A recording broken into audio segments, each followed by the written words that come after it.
बिस्मिल्लाहिर्रहमानिर्रहीम।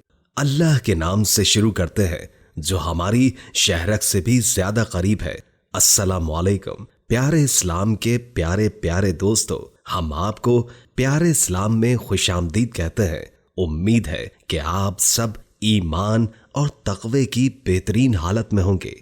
आज हम आपकी खिदमत में एक ऐसा किस्सा लेकर आए हैं जिसको तारीख साजों ने कयामत से आने वाली पहली कयामत लिखा है। ये वाकया कैसा है और इसमें कितने लोग मरे, ये सब हम आज के वीडियो में बताएंगे।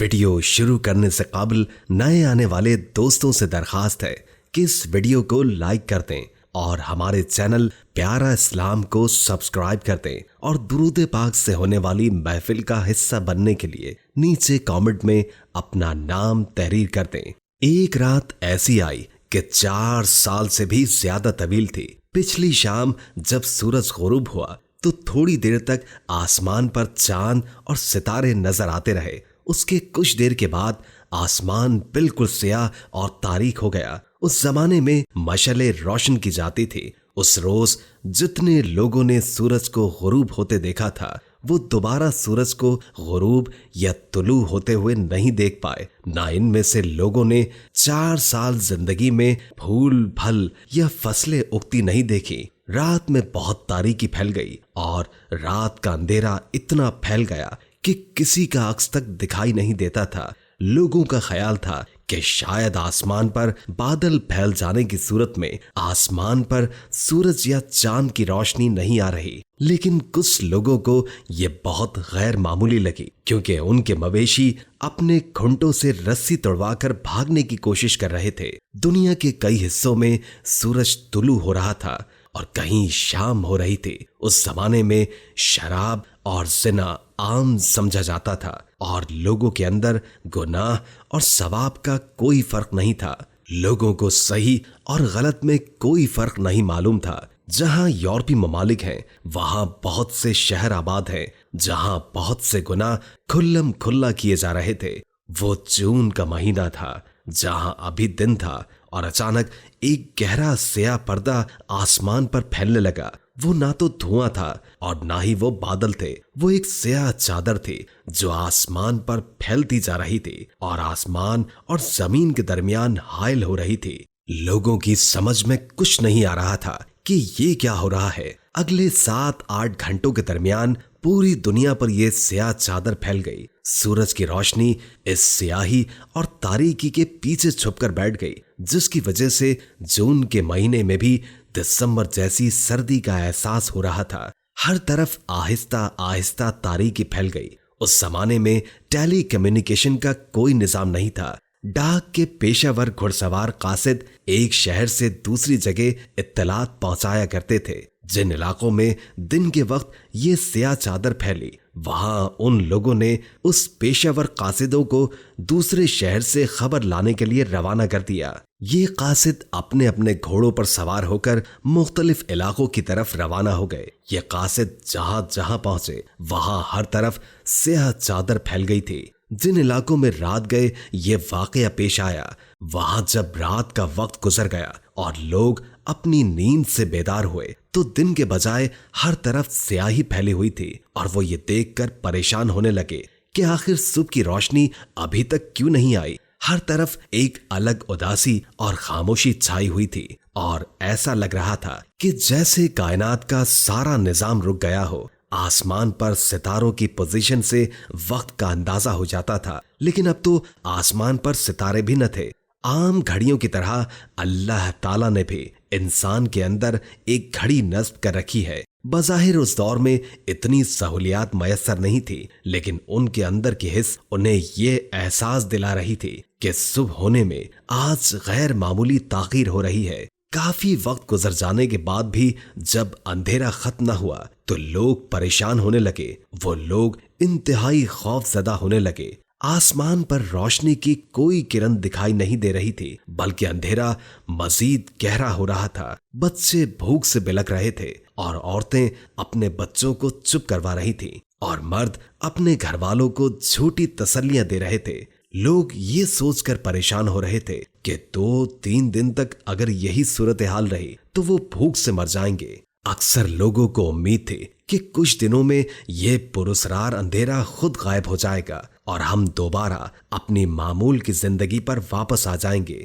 दूसरी तरफ जहां दिन में अंधेरा छाया हुआ था और रात वालों की निस्बत ज्यादा खौफजदा थे, क्योंकि उन्होंने जागती आंखों से इस स्याह चादर को आसमान पर फैलते हुए देखा था। यही सूरत हाल दुनिया के हर कोने, शहर और मुल्क पर थी। जून के महीने में दिन भर में मौसम गर्म होता था, लेकिन मौसम सूरज के जाने से आहिस्ता आहिस्ता गिर रहा था और सर्दी में इजाफा हो रहा था। एक तरफ जहां दुनिया में स्याह चादर लिपटी हुई थी, वहां हर तरफ सर्दी में भी इजाफा हो रहा था। सूरज कुर्राए अर्ज पर जिंदगी की बका का जामिन है, लेकिन अहले जमीन सूरज की रोशनी से महरूम थे। लोगों ने सोचा था कि चंद दिन के बाद सूरज की रोशनी वापस आ जाएगी और हमारी जिंदगियां मामूल पर आ जाएंगी, लेकिन ऐसा ना हुआ। दिन भर में भी यही सूरत हाल थी। हर तरफ अंधेरा फैला हुआ था। लोग परेशानी और खौफ की हालत में थे। इस अंधेरे की वजह से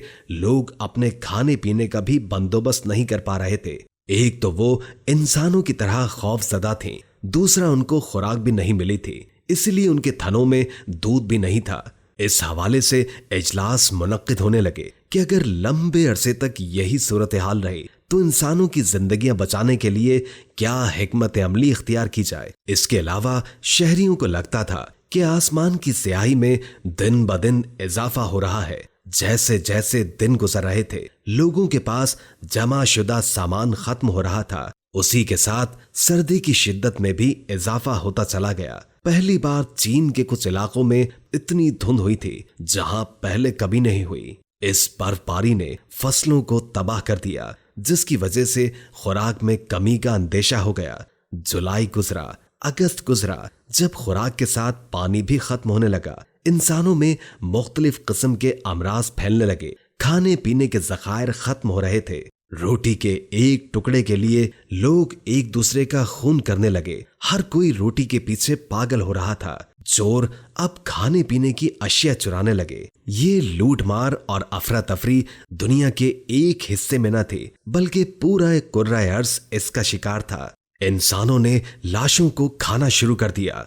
ऐसा होते होते 1 साल गुजर गया और लोग तकरीबन जिंदा लाश बन गए। और फिर सर्दियों के महीने शुरू हो गए। दरियाओं के पानी जमने लगे। अमन व अमान के हवाले से भी शदीद तशवीश पाई जाती थी। सबका ख्याल था कि चोरी डाका जनी में बेहद इजाफा हो सकता था। किसी को भी अंदाजा नहीं था कि आगे क्या होने वाला है। फिर दिन गुजरने लगे। शहर में कारोबार रुक गए थे।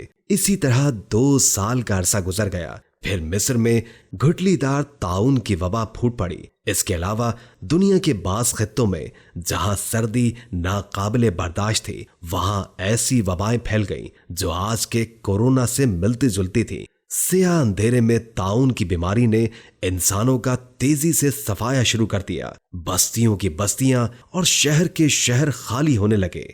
अब लोग वबा से मरने वालों की लाशों को खाने लगे हैं। जब यह स्याह चादर आसमान पर फैली थी, इससे पहले दुनिया की आबादी 50 करोड़ थी।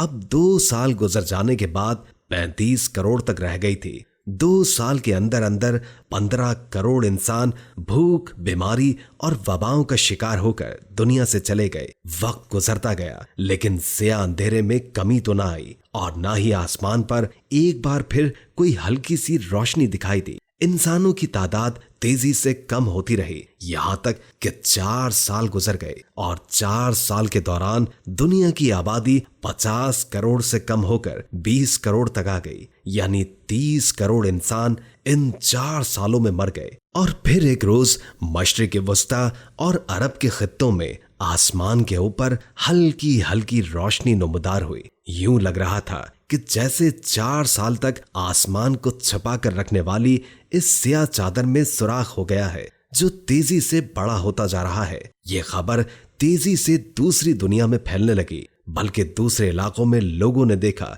कि बहुत तेजी से आसमान पर रोशनी फैलती जा रही है। और फिर अगले 15 रोज के अंदर पूरी दुनिया में पहली बार दिन का उजाला दिखाई देने लगा। उस जमाने के तारीख दान भी इसकी वजूहात बताने से कासिर हैं। हजारों साल तक इस वाकये के मुतालिक नजरियात पेश किए जाते रहे, लेकिन आज तक किसी ने हतमी तौर पर यह नहीं बताया कि इतने तवील अरसे तक कुर्रे अर्ज पर छाए इस अंधेरे की असल वजूहात क्या थी। कुछ इसे आतिश फिशा फटने से फजा में राग फैल जाने की वजह करार देते हैं और कुछ मुसलसल बादल छाए रहने की वजह कहते हैं। लेकिन ना तो ऐसा अंधेरा बादलों की राख की वजह से पैदा होता है और ना ही इतना तवील अरसा बादल या राख आसमान को ढांप कर रखते हैं। ये अरब में आने वाले आखिरी रसूल मोहम्मद मुस्तफ़ा सल्लल्लाहु अलैहि वसल्लम की आमद से 34 साल पहले का जमाना था। तारीख का ये दौर बहुत ही ज्यादा अल्लाह की नाफरमानी और शिर्क का था। उस दौर में अंबिया कराम अलैहिस्सलाम का सिलसिला मुअत्तल हो चुका था। चुनाचे अल्लाह से सरकशी उरूज पर थी। बनी इस्राइल के आखिरी नबी ईसा अलैहिस्सलाम को अल्लाह ने उठा लिया था, लेकिन आप जिंदा है।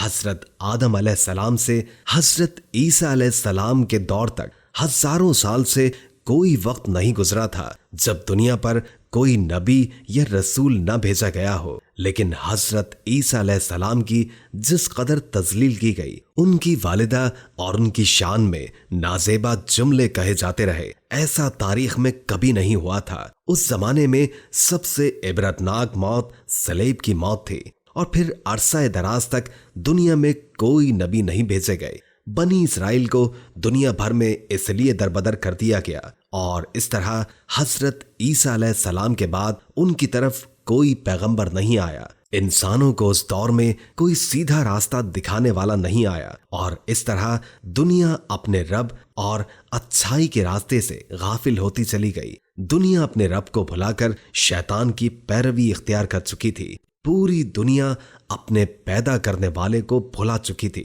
और बुतों को अपना खुदा मानती थी। और जब पूरी दुनिया अल्लाह से मुंह मोड़ लेती है तो इस तरह पूरी दुनिया पर अजाब नाजिल हो जाता है। वीडियो अच्छी लगी हो तो लाइक करके शेयर कर दें, क्योंकि अच्छी बात आगे पहुंचाना सदका होता है। इससे आपकी भी इस्लाह होगी और दूसरों की भी। और कोई अच्छा सा कमेंट कर दें, इससे हमारी भी हौसला अफजाई होती है। और अगर आपकी कोई खास ख्वाहिश है तो उससे भी हमें जरूर आगाह कीजिएगा। अल्लाह ताला हम सबको अपनी हिफ्ज़ व अमान में रखे। जज़ाकल्लाह।